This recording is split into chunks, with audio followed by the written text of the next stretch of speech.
Hello everyone, it's Jabari here. About 2 years ago, I made a video about the Moors. Prior to uploading, I predicted in advance and in the video that it would make lots of people very angry, and unfortunately, I guessed correctly. However, there are a few details of this reception that I'd like to talk about in this video, as well as some details that I failed to include before. This video is going to be episode 3 of my series that I, as of yet, renamed twice in 2 episodes, and I guess I'm going to continue that trend because I want to rename it again to simply Looking Back. Again, not a very original title, but a bit more clean and fitting for this series.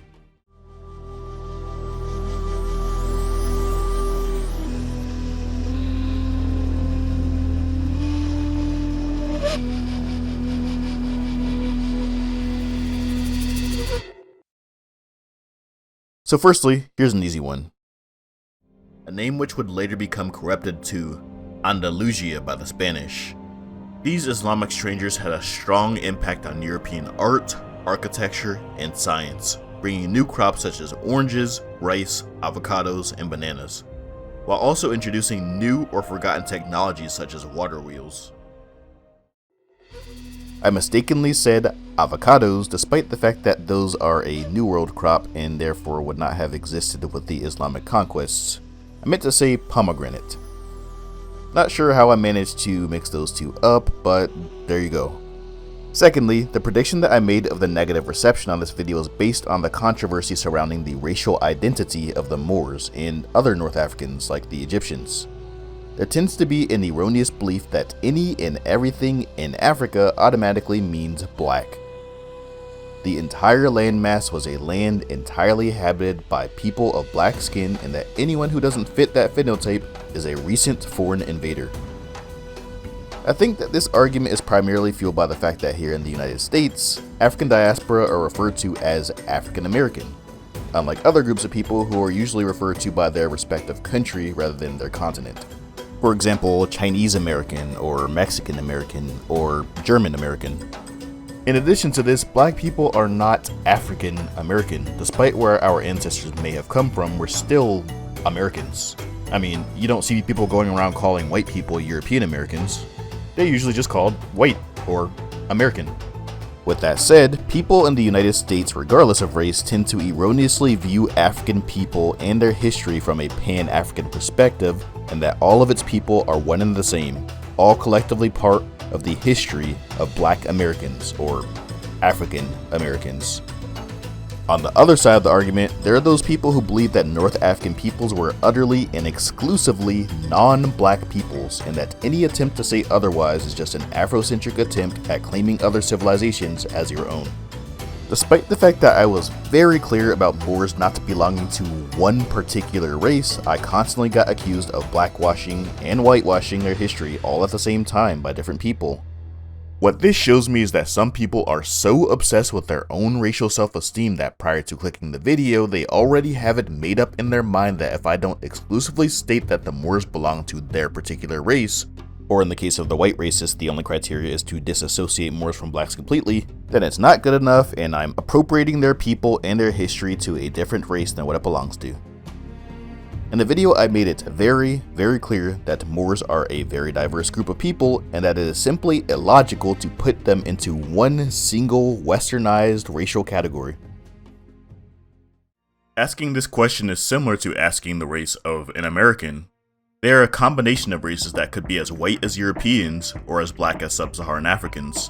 The majority of them, however, were completely indigenous to North Africa and would look something similar to most of North Africa's population today, which would be a medium brown people who are neither black or white, or even Arab for that matter. So now allow me to present a few more facts that I failed to include in the first video. This is an attempt to further stress my point of there being Moors of all shades, which should be apparent in the fact that North Africa has always been a crossroads of civilizations, with peoples from all 3 continents of the Old World having empires in the region at various points throughout history. One of the most famous and notable Moor states was founded in the 11th century, and was known as the Almoravid dynasty. This fearsome empire began in what is now modern-day Morocco and expanded south of the Sahara, temporarily conquering the Soninke Empire of Ghana in the year 1076. As we know, the majority of the Moroccan population are of Berber, or more properly, Amazigh ancestry. Amazigh are not the same as Arabs or sub-Saharan African blacks. We'll touch on that more later though. The Soninke people of the Ghana Empire are undeniably what we'd refer to as black people here in the West, phenotypically speaking, or sub-Saharan African. Roughly a decade later, in the year 1086, the Almoravid army famously crossed the Strait of Gibraltar and went on to conquer most of the Iberian Peninsula, or what we know today as the countries of Spain and Portugal. This peninsula is inhabited by people that we refer to as white people. So moving back to the conquest of Ghana, the Almoravids became allies of the Kingdom of Takrur, a small state that existed in what is now modern-day Senegal, another undeniably black African kingdom that bordered the Empire of Ghana to the west. Both the Almoravids and the Takruri were Islamic states, while Ghana was not. Ghana had been a long-time rival of the Kingdom of Takrur, and the latter did not hesitate to form an alliance with their more powerful fellow Muslim neighbors to the north. So now that we have all the context out of the way, these black Takruri allies of the Almoravid Empire are known to have supplied 4,000 troops to take part in the conquest of Spain. By the way, the sources for all of this will be cited on my website and Patreon as usual. With that being said, all written documents describing how black the Moors were can easily be explained by instances such as this one, as an army of 4,000 black troops would be quite the sight to behold among a group of people who likely never encountered many, if any, black people in their entire lives. It's also quite easy to understand why they'd have seen these warriors as members of the Almoravid dynasty despite hailing from a different country, much farther away. In any case, however, the Takruri and the Almoravids were both Moors, regardless of any superficial racial differences, as I so eloquently stated in my previous video. Moor means dark and refers to any African Muslim, regardless if they are black or brown. They were very dark in color compared to Europeans. Another testament to the existence of peoples with undeniable blackness, who are referred to as Moors, can be found in this excerpt in Richard Eden's account of Wyndham's voyages to Guinea that took place back in the year 1555. The king, who being black Moor, sat in a great huge hall, long and wide, the walls made of earth without windows, the roof of thin boards, open in sundry places, like unto lovers to let in the air. And here to speak of great reverence they give to their king. It is such that if we would give as much to our Savior Christ, we should remove from our heads many plagues which we daily deserve for our contempt and impiety. So it is, therefore, that when his noblemen are in his presence, they never look him in the face, but sit in cowering, as we upon our knees, so they upon their buttocks, with their elbows upon their knees and their hands before their faces, not looking up until the king command them. As you notice as well, he referred to the king specifically as a black Moor, which in and of itself debunks any solidarity to the racial identity of Moors collectively. The need to specify his blackness not only indicates that there were indeed black Moors, but it also shows that not all Moors were black. Otherwise, what's the point of saying black Moor? That would be no different than saying white Scandinavian or Native American Aztec. The need to specify that he's a black Moor is a clear indicator that black people were not the only Moors. So this excerpt alone would be enough to finish this video, but there are also many more elements to cover. So another common argument I get to attest to the blackness of Moors is that the modern inhabitants of North Africa are Arabs that displaced or mixed with the original black inhabitants after the Islamic invasions. As mentioned earlier, Amazigh and Arabs are not the same people.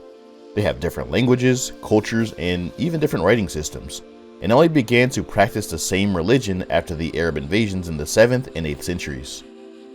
Ibn Battuta, for example, was a Moorish explorer from Morocco from the 14th century. He was a Muslim who spoke Arabic, but he was neither an Arab or a sub-Saharan African. He was a Moor of Amazigh ancestry. After the Muslim invasions of North Africa, the Amazighs effectively became culturally Arabized but still genetically Amazigh. People of North Africa have been generally lighter skinned than sub-Saharan Africans and darker skinned than Europeans since long before the Arab invasion.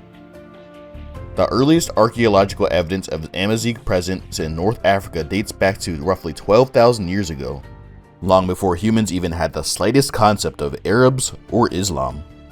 These people primarily inhabited the Mediterranean coast of Africa, notably Morocco, Libya, Algeria, and Tunisia.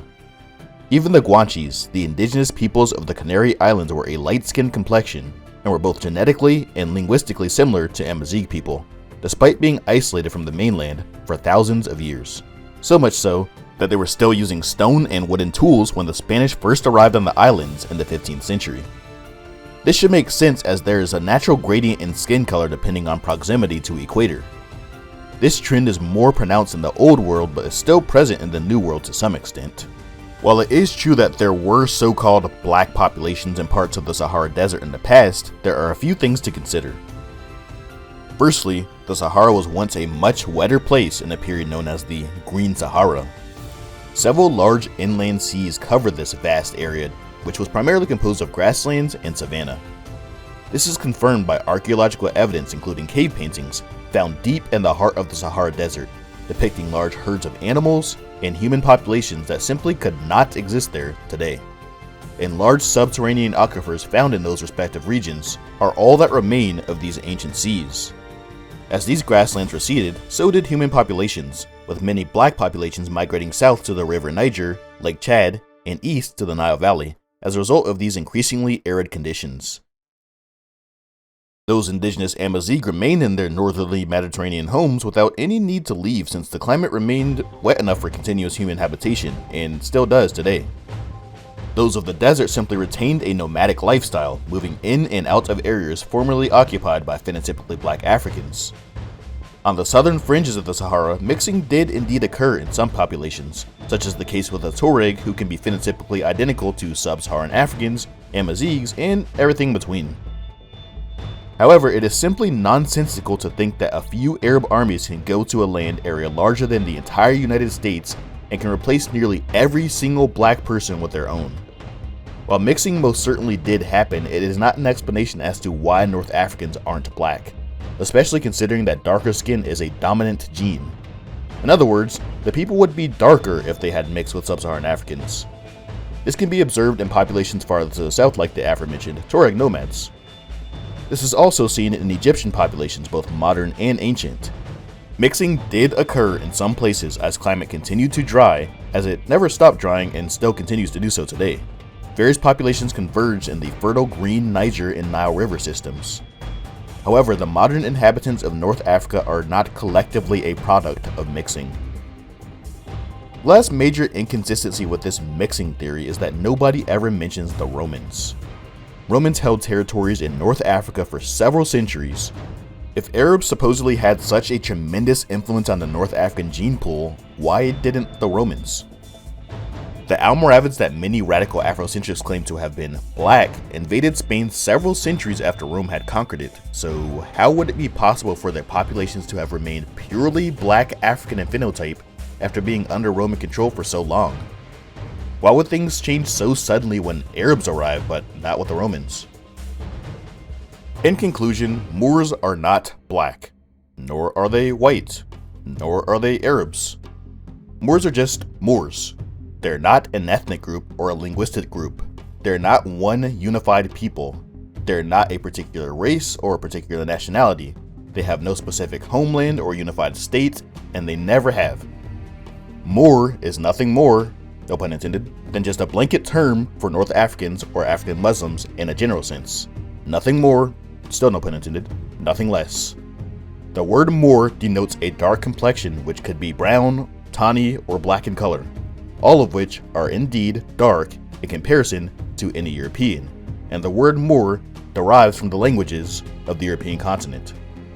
Despite the fact that I was very clear and concise and backed up everything I have with sources, references, and even direct quotes, confirmation bias is a very powerful thing, especially when it involves race. But at the very least, for the majority of you watching who are level-headed and open-minded, I hope that this follow-up provided some clarity to the mysterious Moorish people. If you enjoyed the video, don't forget to comment, like, and subscribe if you want more videos like these. For sources, check out my website, linked below. If you'd like to support future projects, you can do so there as well, or by clicking the join button below, or by becoming a patron. I hope you all enjoyed the video. Thanks for watching as usual, and always remember, we don't come from nothing.